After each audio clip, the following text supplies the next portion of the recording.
واعتصموا بحبل الله جميعا ولا تفرقوا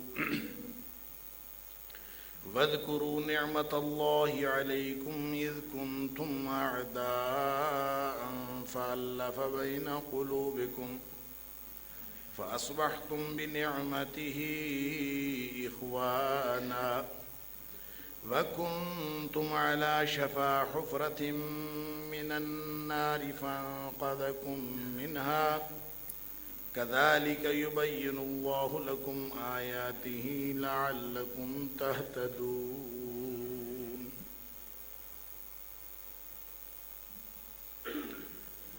اور تم سب مل کر اللہ کی رسی کے ساتھ چمٹ جاؤ۔ ولا تفرقوا، اور آپس میں فرقے فرقے گروہ گروہ نہ بنو۔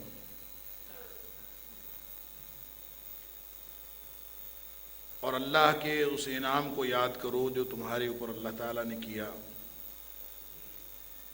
کہ جب تم آپس میں دشمن تھے تو اللہ تعالیٰ نے تمہارے دلوں میں ایک دوسرے کی محبت ڈال دی۔ فَأَصْبَحْتُمْ بِنِعْمَتِهِ إِخْوَانًا، اور اللہ کے اس انعام کے سبب تم آپس میں بھائی بھائی بن گئے، اور تم آگ کے گڑھے کے کنارے پہنچ چکے تھے اور اللہ تعالیٰ نے تمہیں اس آگ کے گڑھے سے بچا لیا۔ كَذَلِكَ يُبَيِّنُ اللَّهُ لَكُمْ آيَاتِهِ، اسی طرح اللہ تعالیٰ اپنی آیات کھول کھول کے بیان فرماتا ہے، لَعَلَّكُمْ تَهْتَدُونَ، تاکہ تم ہدایت پانے والے بن جاؤ۔ صدق اللہ العظیم۔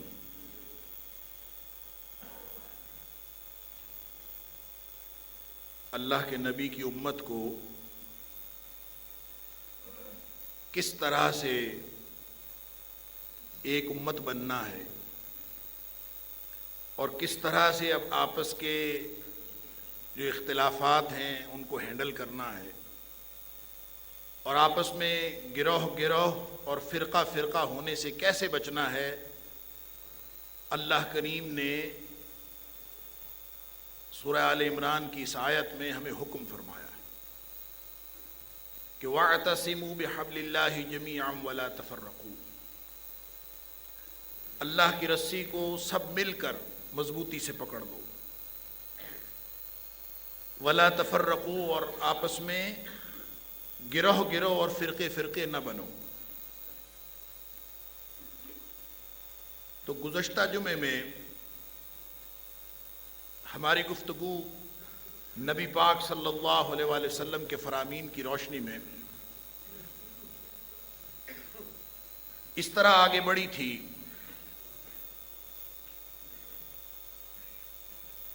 کہ ایک تو اس حقیقت کو ذہن سے محو نہیں ہونا چاہیے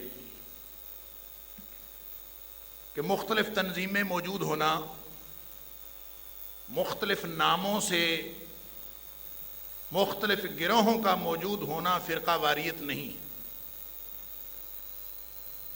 فرقہ واریت حقیقت میں یہ ہے کہ آپ اپنے معاملات کے فیصلے گروہی بنیادوں پر کریں، تنظیمی بنیادوں پر کریں۔ جو تنظیم، جو گروہ آپ نے بنایا ہے، اگر اس کی بنیاد پر آپ معاملات کرنے شروع کر دیں، وہ گروہ چاہے دین کے نام پر بنایا ہو، چاہے نسل کے بنیاد پر بنایا ہو، چاہے علاقے کی بنیاد پر بنایا ہو، اگر ایسے گروہ کی بنیاد پر آپ دینی اور دنیاوی فیصلے صادر کرنا شروع کر دیں تو یہی فرقہ واریت ہے، یہی گروہ بندی ہے، یہی حسبیت ہے۔ مثال کے طور پر لاہور والے ایک گروپ بنا لیں، اس کا نام رکھ دیں لاہوری گروپ، اسلام آباد والے ایک گروپ بنا لیں اسلام آبادی گروپ، اور جب کبھی کوئی معاملہ زیر بحث ہو تو بنیاد میرٹ نہ بنایا جائے، بنیاد تقوی نہ بنایا جائے، بلکہ بنیاد یہ بنایا جائے کہ یہ چونکہ ہمارے گروپ کا آدمی ہے لہذا ہم تو اس کی مدد کریں گے. یہی عصبیت ہے، یہی گروہ بندی ہے جس کے بارے میں نبی پاک صلی اللہ علیہ وآلہ وسلم نے فرمایا لیس منا من دعا الی العصبیہ. جو گروہ بندی کی طرف بلاتا ہے، اپنے اپنے دھڑے کی طرف بلاتا ہے، اپنی اپنی پارٹی کی طرف بلاتا ہے، فرمایا وہ ہم میں سے ہے ہی. لیس منا من دعا الی العصبیہ، جو عصبیت کی طرف بلاتا ہے. اور میں نے عرض کیا تھا کہ عصبیت کی ڈیفینیشن جب کسی صحابی نے پوچھا نبی پاک صلی اللہ علیہ وسلم سے کہ عصبیت کسے کہتے ہیں، تو نبی پاک صلی اللہ علیہ وسلم نے فرمایا ان تعین قومک علی الظلم. اپنے دھڑے کا آدمی، اپنی قوم کا آدمی، اپنے گروہ کا آدمی چاہے ظالم ہو اس کی مدد کرنا، یہی عصبیت ہے. یعنی ہم نے تو اپنے گروپ کے بندے کی مدد کرنی. علی ھذا القیاس. اور میں نے عرض کیا تھا بخاری مسلم کی اس حدیث کی روشنی میں کہ نبی پاک صلی اللہ علیہ وسلم کے حیات طیبہ میں ہی مختلف ناموں سے مختلف گروہ موجود ہوتے تھے. گروہوں کی موجودگی یا نام رکھ لینا فرقہ واریت نہیں، لیکن اس بنیاد پر فیصلے کرنا، اس بنیاد پر معاملے کرنا، یہ گروہ بندی اور یہ فرقہ واریت.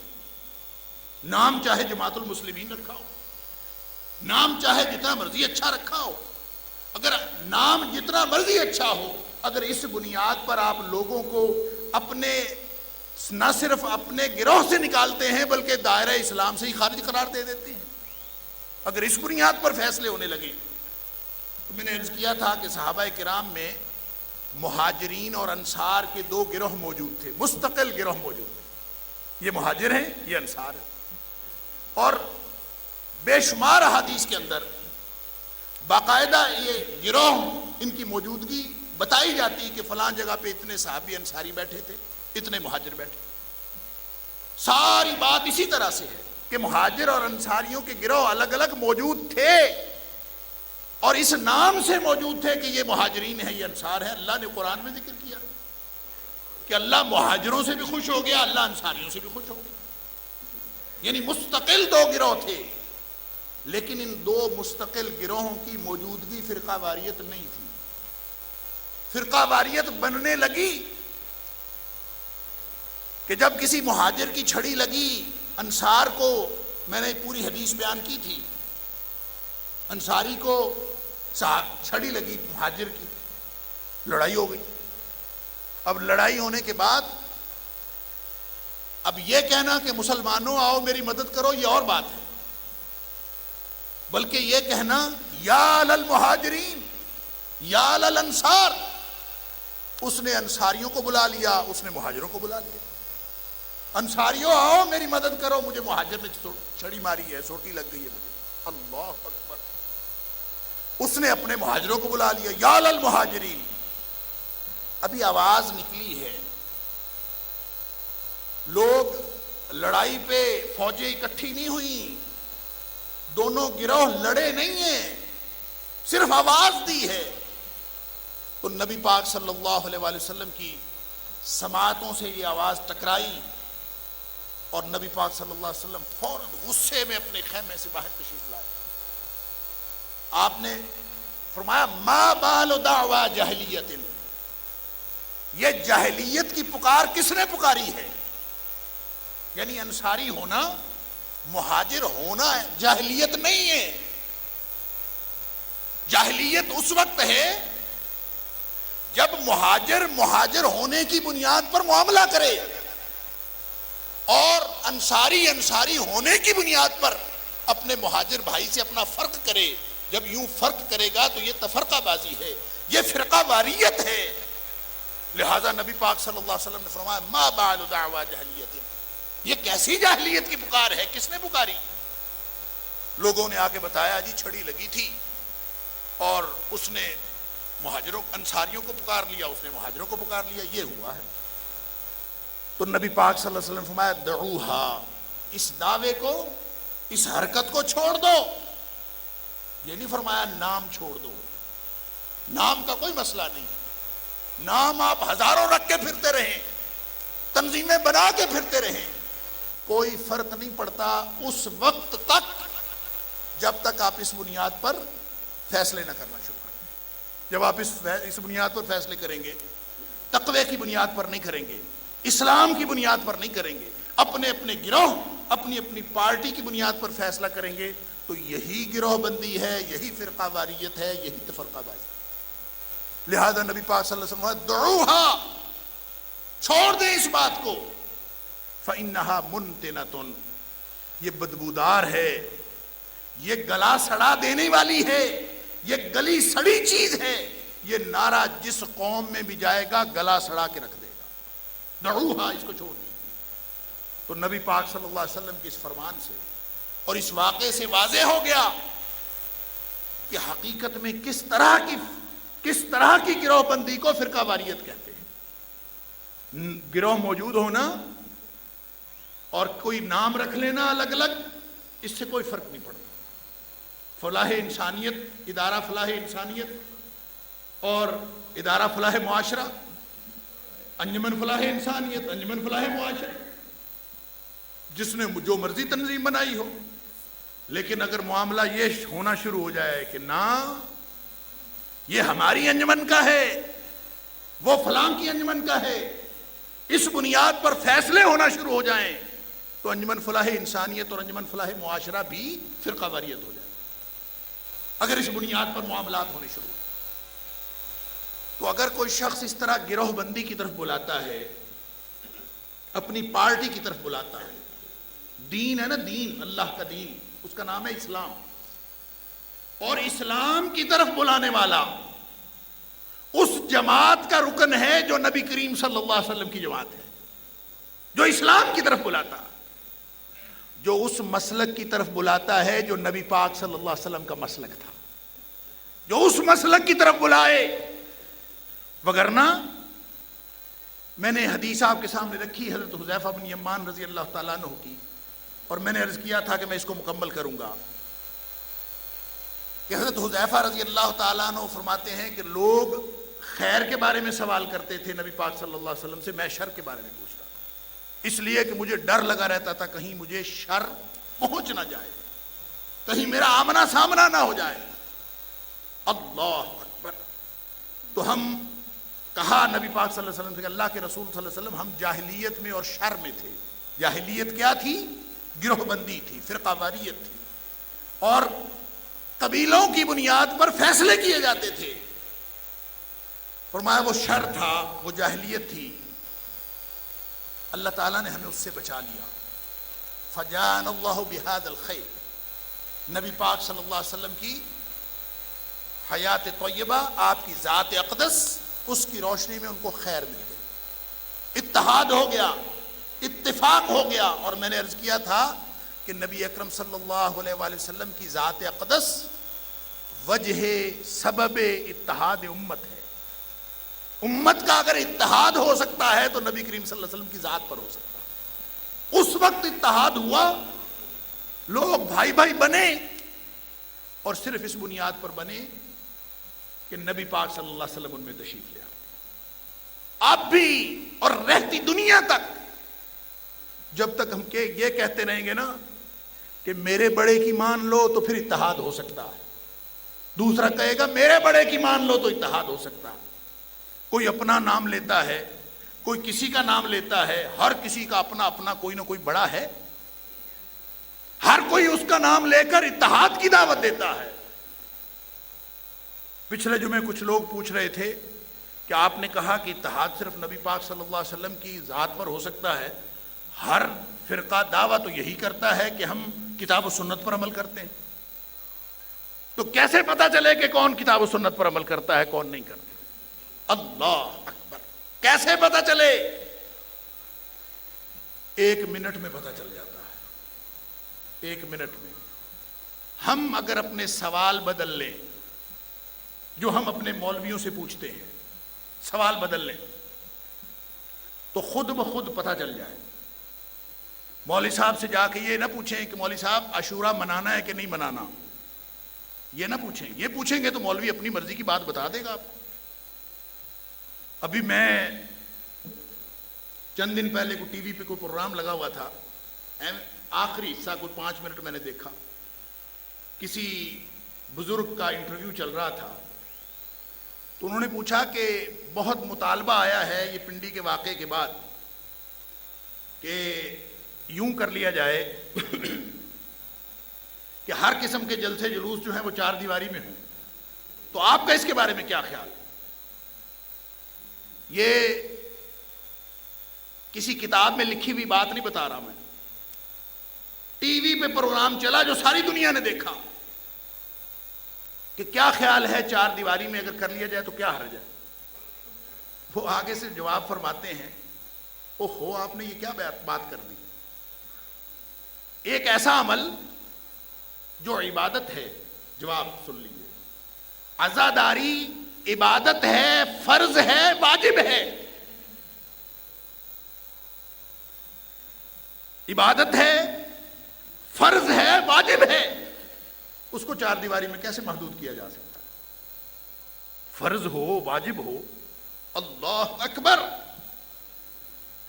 یہ فرض اور واجب وہی نازل ہوئے بغیر نہیں ہو سکتا، سن لیجئے، فرض ہو سکتا ہے، واجب بھی ہو سکتا ہے، وہی نازل ہوئے بغیر نہ فرض ہو سکتا ہے نہ واجب ہو سکتا ہے، اس پر یا اللہ کے قرآن کا حکم ہو یا نبی کریم صلی اللہ علیہ وسلم کا حکم ہو، پھر فرض واجب ہوگا، میرے آپ کے کہنے سے فرض واجب نہیں ہوگا۔ تو اس نے کہا عبادت ہے، فرض ہے، واجب ہے، اللہ اکبر، بھئی جس کے کہنے سے فرض اور واجب ہوتا ہے، اس نے تو فرمایا لیس منا من لطم الخدود وشق الجیوب، جو اپنی گالیں پیٹتا ہے، اپنے سینہ پیٹتا ہے، وہ ہم میں سے ہے ہی نہیں۔ جس کی زبان اقدس سے فرض اور واجب ہوتا ہے وہ یہ فرماتا ہے۔ تو جب ہم سوال اپنے مولویوں سے یہ پوچھیں گے نا تو کوئی فرض واجب کہہ دے، جو مرضی کہہ دے، ہم سوال بدل لیں، آج سے طے کر لیتے ہیں، آئندہ ہم سوال بدل لیتے ہیں، اپنے اپنے بڑوں سے پوچھیں، اپنے اپنے مولویوں سے پوچھیں، جس سے دل کرتا ہے پوچھیں، لیکن سوال بدل لیں۔ سوال یہ پوچھیں کہ نبی پاک صلی اللہ علیہ وسلم اور صحابہ کرام کیسے کرتے تھے، بس یہ سوال کر لیں، بس یہ سوال کر لیں، سوال بدل لیں، جواب خود بخود صحیح ہو جائے گا۔ اگر سوال یہ پوچھ لیا بھئی چلیں سب عاشورہ مناتے ہیں، آج کے بعد طے کرتے ہیں، میں مسجد مبارک کی طرف سے کہتا ہوں ہم ہر اس مسئلے پہ متفق ہیں جس پر مدینے والے کی مہر ہو، جو دن ہم ایسے عاشورہ مناتے ہیں جیسے نبی کریم صلی اللہ علیہ وسلم نے منایا، ہم ایسے عاشورہ مناتے ہیں جیسے ابوبکر صدیق رضی اللہ تعالیٰ عنہ نے منایا، جیسے عمر فاروق رضی اللہ تعالیٰ عنہ نے منایا، جیسے عثمان غنی رضی اللہ تعالیٰ عنہ نے منایا، حتیٰ کہ اس طرح جیسے حضرت علی رضی اللہ تعالیٰ عنہ نے منایا۔ علی کو تو مانتے ہو نا، ہم سب کو مانتے ہیں، ہم کہتے ہیں اس کو دین نہ کہیں، اس کو دین نہ کہیں جو اس نے بنایا ہی نہیں جس کا دین ہے، اس نے بنایا ہی نہیں جس کا دین ہے۔ دین کس کا ہے؟ ان الدین عند اللہ الاسلام، دین اللہ کا۔ تو اتحاد کیسے ہو سکتا ہے؟ اپنے اپنے بڑوں کی مانتے رہیں گے، اتحاد نہیں ہوگا۔ اپنی اپنی رائے کا اظہار کرتے رہیں گے، اتحاد نہیں ہوگا۔ ہم طے کر لیتے ہیں کہ ہم اس کی مانیں گے جو دین میں اتھارٹی، جس کو اللہ نے بنا کے بھیجا ہے۔ میں نے پچھلے جمعے کہا تھا، نہ تیرے بڑے کی نہ میرے بڑے کی، اس بڑے کی جس کو اللہ نے بڑا بنا کے بھیجا ہے، اس کی مان لیتے ہیں، سوال بدل لیتے ہیں۔ سوال بس یہ پوچھا کریں کہ بتاؤ میں وہ کام کرنا چاہتا ہوں جو اللہ کے رسول صلی اللہ علیہ وسلم نے کیا، جو صحابہ کرام نے کیا، میں وہ کرنا چاہتا ہوں، آگے سے جواب خود بخود ٹھیک ہو جائے گا، جس سے مرضی پوچھیں۔ وگرنہ حضرت حذیفہ بن یمان رضی اللہ تعالیٰ عنہ کی کے سوالات کے جواب میں نبی پاک صلی اللہ علیہ وسلم فرما دیا تھا کہ شر جب آئے گا نا، دعات الی ابواب جہنم، اگر اپنی اپنی پارٹی، اپنے اپنے گروہ، اپنے اپنے بڑے کی طرف بلاتے رہے، تو بھائی جو اپنے بڑے کی طرف بلاتا ہے وہ تو فرقہ واریت کی طرف بلاتا ہے، جو اللہ اور اس کے رسول صلی اللہ علیہ وسلم کی طرف بلاتا ہے وہ ہے دین پر بلانے والا۔ نبی پاک صلی اللہ علیہ وسلم نے فرمایا کہ بنی اسرائیل 72 فرقوں میں بٹی، بنی اسرائیل 72 فرقوں میں بٹے، میری امت 73 فرقوں میں بٹے۔ لیکن اب تو 73 والی بات ہی نہیں ہے بھائی، 173 اور پتہ نہیں کتنے 73، ہم پتہ نہیں کتنے گروہوں میں ہو چکے ہیں، بات آگے چلی گئی ہے۔ وہ 73 گننے کے لیے بھی ہمیں کئی گروہوں کے کمبینیشن بنانے پڑتے ہیں کہ فلاں سارے گروہ ایک ہیں، فلاں سارے گروہ ایک ہیں، یہ کہہ کے 73 پورے کرنے پڑتے ہیں، وگرنہ بات تو 73 سے کہیں آگے چلی گئی۔ اسی حدیث میں بس اتنی سنا کے چھوڑ نہ دیا کریں، اسی حدیث میں نبی پاک صلی اللہ علیہ وسلم نے فرمایا کلہم فی النار، سارے کے سارے جہنمی ہوں گے، الا ملت واحدہ، سوائے ایک گروہ کے، ایک گروہ بچے گا، باقی سارے جہنمی ہیں۔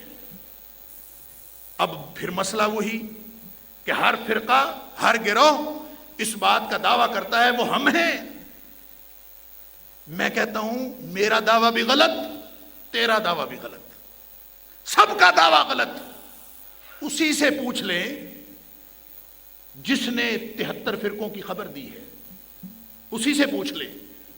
صادق المصدوق نبی پاک صلی اللہ علیہ وسلم فرماتے ہیں اس کی پہچان کرنی ہو تو پھر سوال تو بدلنا پڑے گا نا۔ فرمایا ما انا علیہ و صحابی، وہ جو ایک فرقہ بچے گا نا جہنم سے، وہ ہے جو دین پر عمل اس طرح کرتا ہے جیسے میں کرتا ہوں اور میرے صحابہ کرتے ہیں۔ ما انا علیہ و صحابی، اللہ اکبر، مسئلہ حل ہو گیا۔ ہم اپنے اپنے تنظیموں میں رہیں، اپنے اپنے ناموں کے ساتھ رہیں، لیکن کام وہ کریں جو نبی کریم صلی اللہ علیہ وسلم اور صحابہ کرام نے کیے۔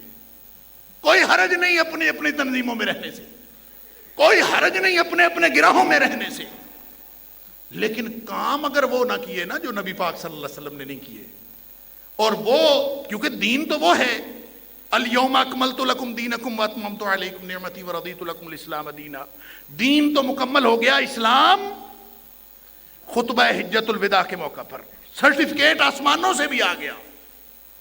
اب جو چیز اس کے بعد آئے گی، نبی پاک صلی اللہ علیہ وسلم فرمایا من احدث فی امرنا ھذا ما لیس منہ فہو رد، یہ ہے دین۔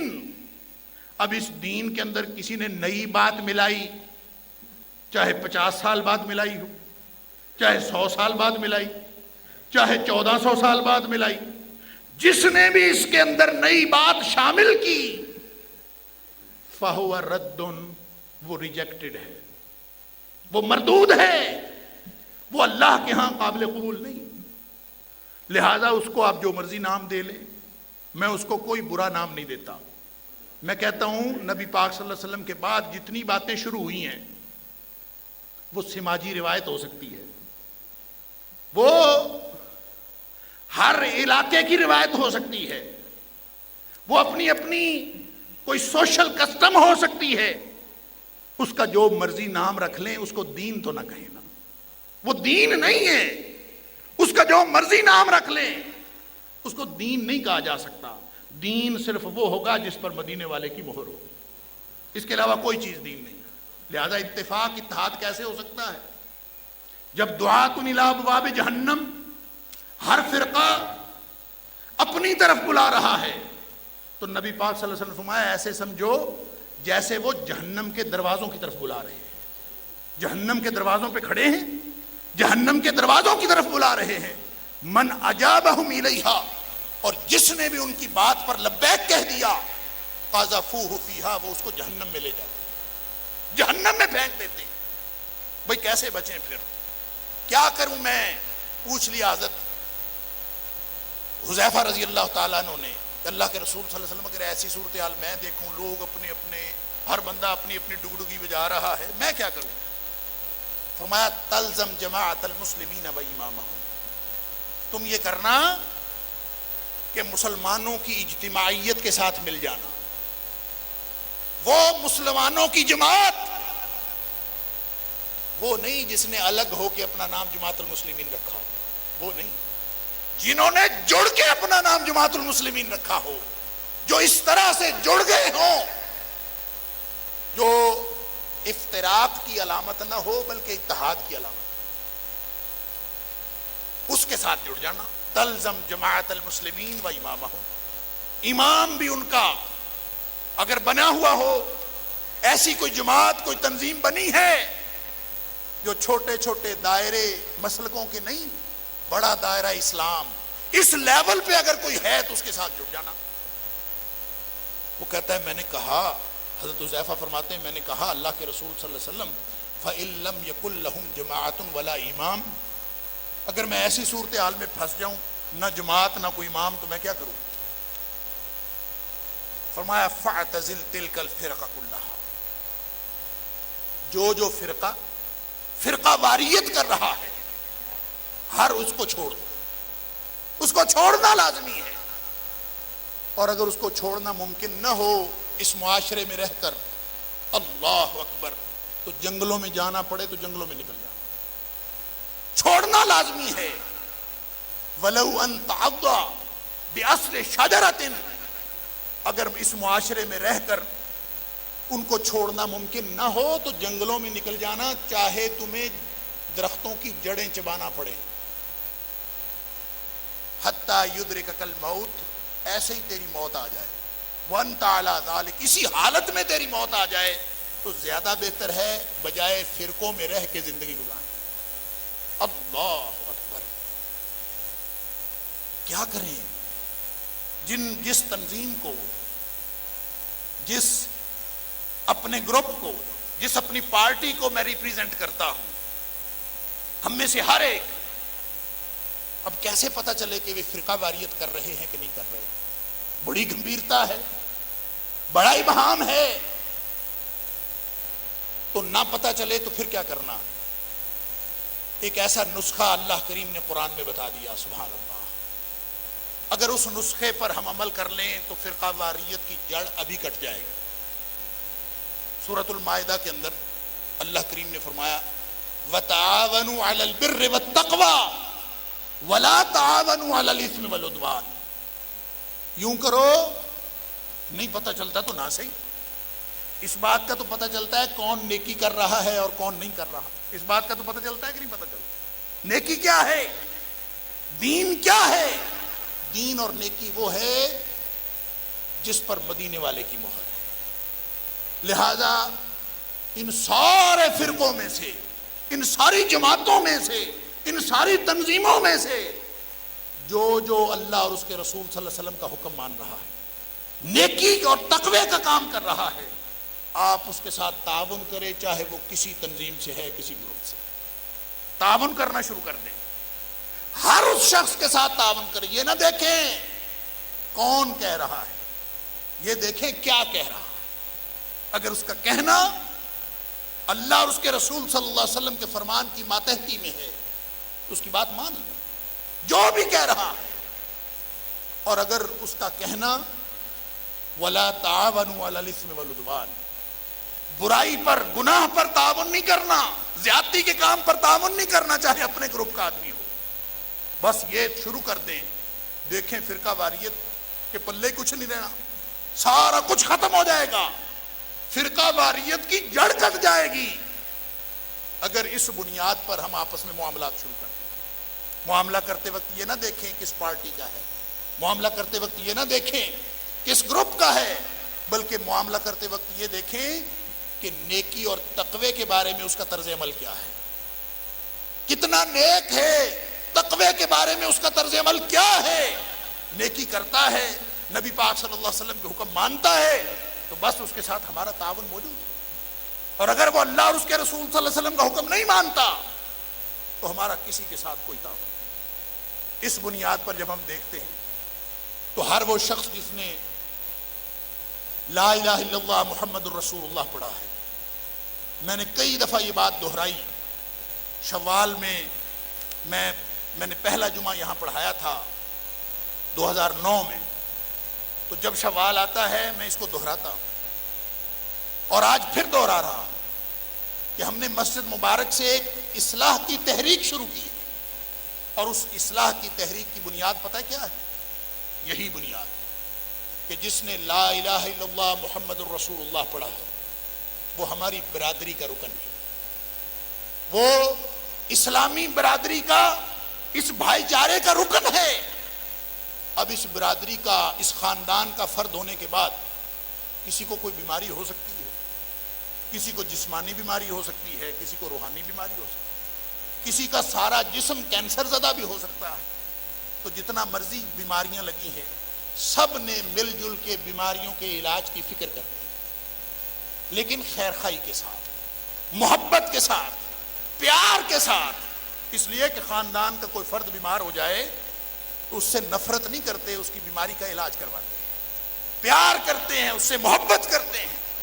لہذا ہم اس پیغام محبت کو پوری امت مسلمہ تک پہنچا دیں کہ ہر وہ شخص جس نے لا الہ الا اللہ محمد الرسول اللہ پڑھا ہے، دیکھیں اتحاد اس کے علاوہ نہیں کسی بات پر ہو سکتا۔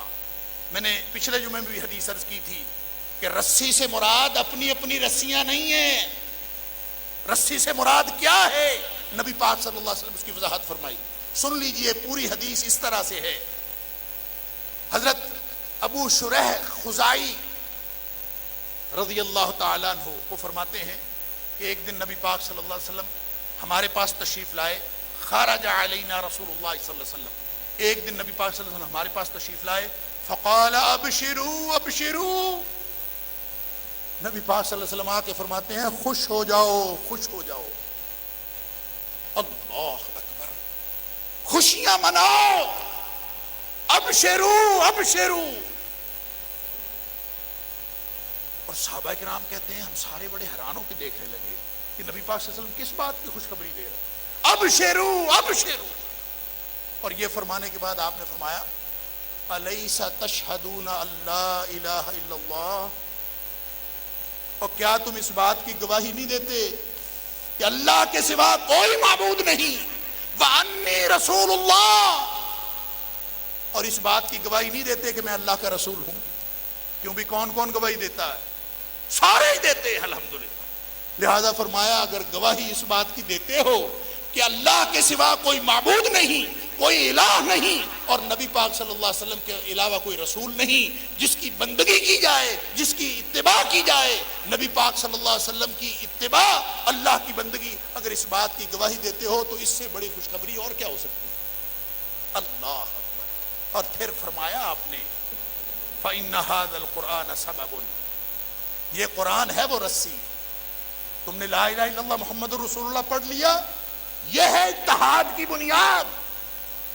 اور اس کی وضاحت یہ ہے کہ فَإِنَّ هَذَا الْقُرْآنَ سَبَبٌ، یہ قرآن ہے رسی، طَرَفُهُ بِيَدِ اللَّهِ وَطَرَفُهُ بِأَيْدِيكُمْ، اس کا ایک سرا اللہ کے ہاتھ میں ہے، ایک سرا تمہارے ہاتھ میں ہے، فَتَمَسَّكُوا بِهِ، تم سب لا الہ الا اللہ محمد الرسول اللہ پڑھتے ہوئے قرآن کے ساتھ جڑ جاؤ، فَتَمَسَّكُوا بِهِ، اس کے ساتھ جڑ جاؤ۔ فرمایا اس کے ساتھ جڑ جاؤ گے وَلَن تَهْلَكُوا تَهْلِكُوا وَلَن تَضِلُّوا بَعْدَهُ أَبَدًا، اگر قرآن کے ساتھ جڑ جاؤ گے تو ہمیشہ ہمیشہ تک نہ کبھی گمراہ ہوگے، نہ کبھی برباد ہوگے، نہ کبھی ہلاک ہوگے، نہ کبھی گمراہ ہوگے، اس قرآن کے ساتھ جڑ جاؤ۔